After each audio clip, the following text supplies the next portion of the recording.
از خود غلط ہے حضرت جوہر کا یہ کہا، اسلام زندہ ہوتا ہے ہر کربلا کے بعد، تسلیم روح جوہر مرحوم یہ کرے، اسلام زندہ ہو چکا بس کربلا کے بعد۔ السلام علیکم دوستوں، میرے پیارے بھائیوں، آج ہم قصہ کربلا کا چھٹا حصہ شروع کرنے جا رہے ہیں۔ پچھلے حصے 5 میں ہم نے بتایا تھا کہ کس طرح حضرت امام حسین کربلا میں پہنچ جاتے ہیں۔ شہادتوں کا سلسلہ تو دوسرے پارٹ سے ہی شروع ہو جاتا ہے، جہاں پہ حضرت امام مسلم کو شہید کرنے کے منصوبے بنتے ہیں اور دھوکے سے حضرت امام حسین کو کوفے کے لوگ بلاتے ہیں۔ اس پارٹ میں ہم حضرت امام حسین کے سامنے آنے والی آزمائشیں اور صبر کے بارے میں بات کریں گے۔ الغرض حضرت امام حسین سرزمین کربلا میں خیماجن ہوئے، اس کے بارے میں رسول کریم صلی اللہ علیہ وسلم نے پہلے ہی پیشن گوئی کی تھی۔ ایک بار نبی کریم صلی اللہ علیہ وسلم نے بی بی ام سلمہ سے فرمایا کہ مجھ سے آج ایک بہت ہی خاص فرشتہ ملنے آنے والا ہے، آپ کسی کو بھی اندر مت آنے دینا۔ چنانچہ بی بی ام سلمہ دروازے کے باہر پہرا دینے لگی۔ ابھی کچھ ہی دیر گزری تھی کہ بی بی ام سلمہ کو حضور پاک کے زور زور سے رونے کی آواز آنے لگی۔ آپ بے قرار بے چین ہو گئی، آپ سے رہا نہیں گیا۔ آپ دروازہ کھول کر اندر داخل ہوتی ہیں تو آپ دیکھتی ہیں کہ ہمارے نبی حضرت امام حسین کو سینے سے چمٹائے ہوئے زاروں قطار رو رہے ہیں۔ آپ کے آنسو آپ کے رخسار اور داڑھی مبارک کو تر کر رہے ہیں۔ بی بی ام سلمہ نے گھبراہٹ کے عالم میں پوچھا کہ یا رسول اللہ، میرے ماں باپ آپ پر قربان جائے، آپ اس طرح سے کیوں رو رہے ہیں؟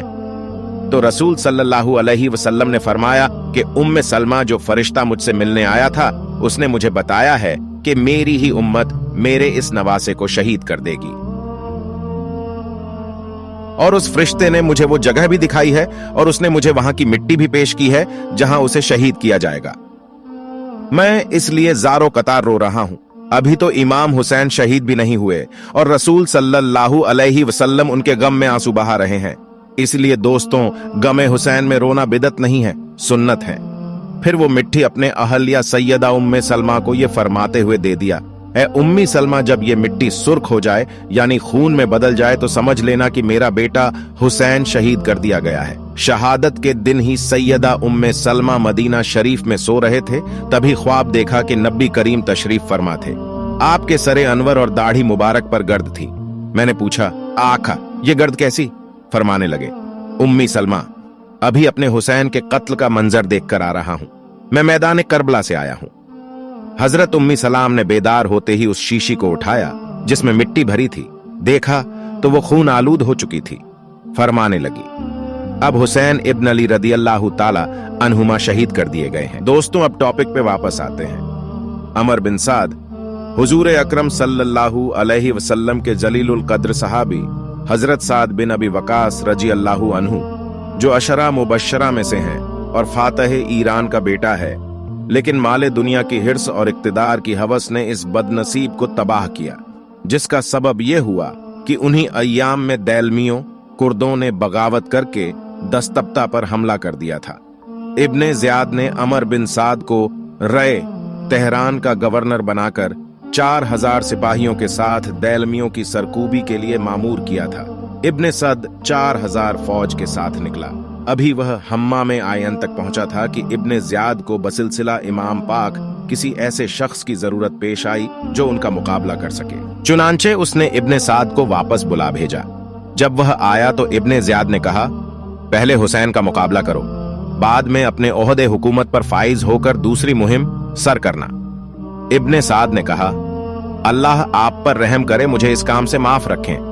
ابن زیاد نے کہا، ہاں، معافی اس صورت میں ہو سکتی ہے کہ رے تہران کی حکومت چھوڑ دو اور ہمارا حکم نامہ واپس کر دو۔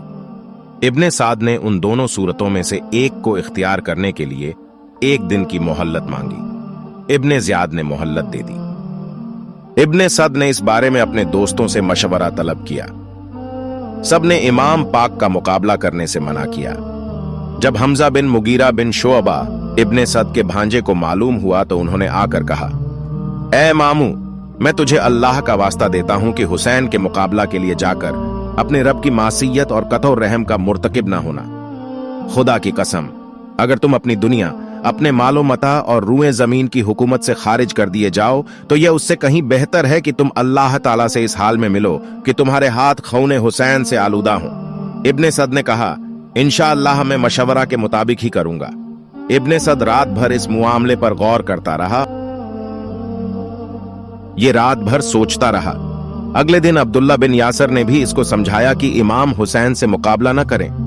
फिर भी ये इब्ने ज़ियाद के पास आया और कहा कि आपने मेरे लिए रये की हुकूमत का फरमान लिख दिया है और लोगों को मालूम भी हो गया है, लिहाजा उसका निकाज कर दीजिए और हुसैन के मुकाबला के लिए फलाफला अशराफे कूफा को मेरे साथ भेज दीजिए।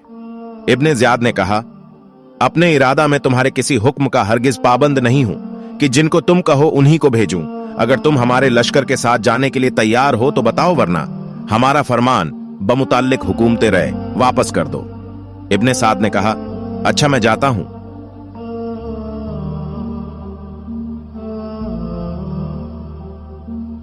चुनांचे इब्ने साद 3 मुहर्रम 61 हिजरी को 4000 फौज के साथ इमाम पाक के मुकाबले में करबला पहुंच गया। करबला में पहुंचकर इब्ने साद ने उर्जा बिन कैस अहमसी को हुक्म दिया कि हुसैन के पास जाकर उनसे पूछो वह यहां क्यों आए हैं और क्या चाहते हैं। लेकिन उर्जा उन लोगों में से था जिन्होंने आपको खतूत लिखकर बुलाया था, इसीलिए उसको आपके पास जाते हुए गैरत व शर्म महसूस हुई। उसने इनकार कर दिया।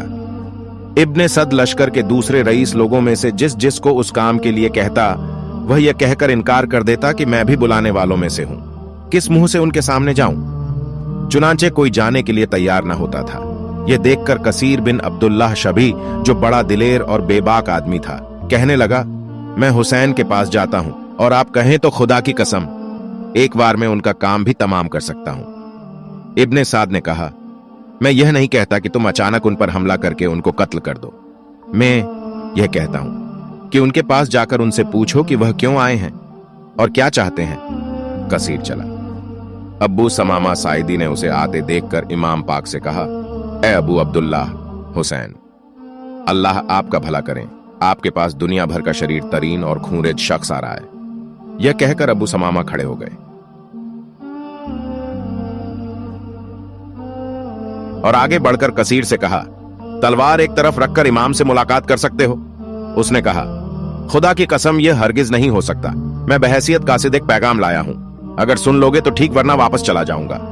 अबू समामा ने कहा, अच्छा अगर तुम तलवार नहीं रखते तो मैं तुम्हारी तलवार के कब्जा पर हाथ रखे रहूंगा, तुम उनसे पैगाम कह लेना।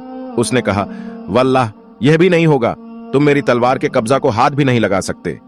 अबू समामा ने कहा, अच्छा जो पैगाम है वह मुझसे कह दो, मैं उन तक पहुंचा दूंगा, मगर मैं तुम्हें इस तरह उनके करीब नहीं जाने दूंगा क्योंकि तुम एक शरीर इंसान हो।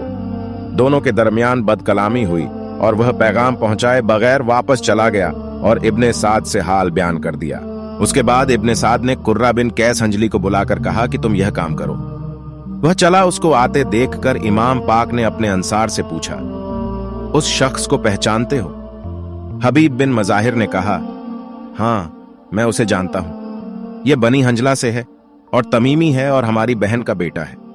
मैं तो इसको खुश अकीदा समझता था, तज्जुब है कि यह भी दुश्मनों के साथ यहां आया हुआ है। इतने में कुर्रा आया, उसने आकर आपको सलाम किया और इब्ने साद का पैगाम पहुंचाया। आपने जवाब दिया कि तुम्हारे शहर कूफा के लोगों ने मुझे खतूत लिखकर बुलाया है।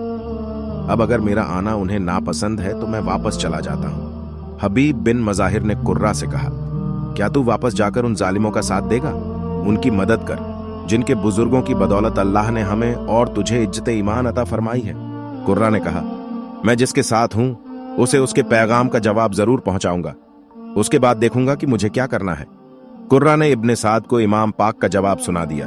जवाब सुनकर इब्ने साद ने कहा, उम्मीद तो है कि अल्लाह मुझे हुसैन के साथ जंग करने से बचा लेगा। चुनांचे उसने इब्ने ज़ियाद को अपना सवाल और इमाम का जवाब लिखकर भेजा।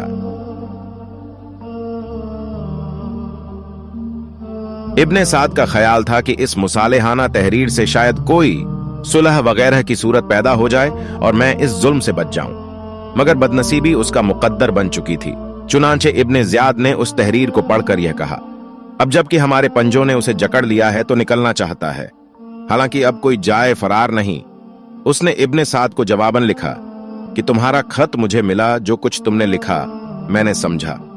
तुम हुसैन और उनके साथियों से कहो कि वह यजीद की बैत करें। अगर वह बैत कर लेंगे तो फिर हम जो मुनासिब समझेंगे वह करेंगे। इब्ने साद को यह खत मिला तो उसने कहा, मैं समझ गया हूं, इब्ने ज़ियाद को अमन व आफियत मंजूर नहीं।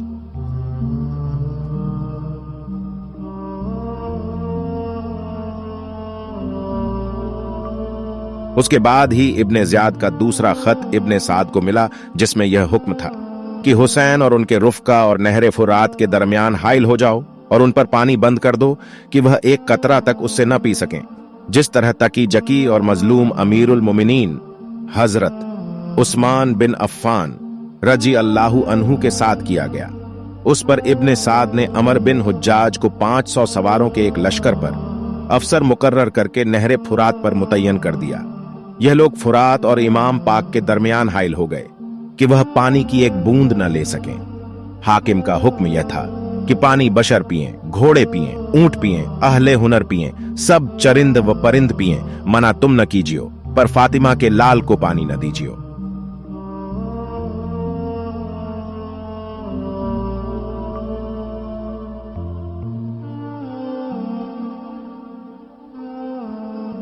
अल्लाह अल्लाह, जिसके नाना हजूर नबी करीम सल्लल्लाहु अलैहि वसल्लम जो रहमते आलम हैं, वो हुसैन जो अपने बचपन में ही चांद के 2 टुकड़े करने की ताकत रखता हूं, जिसके बाबा अली दरे खैबर को उखाड़ फेंकने की ताकत रखते हो, उस हुसैन का तुम क्या पानी बंद करोगे?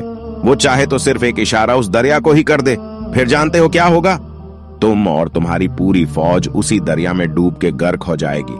बस ये तो मर्जी खुदाबंदी और रजाए मुस्तूफा है जो मेरे हुसैन सब्र करने को ज्यादा तरजीह देते हैं।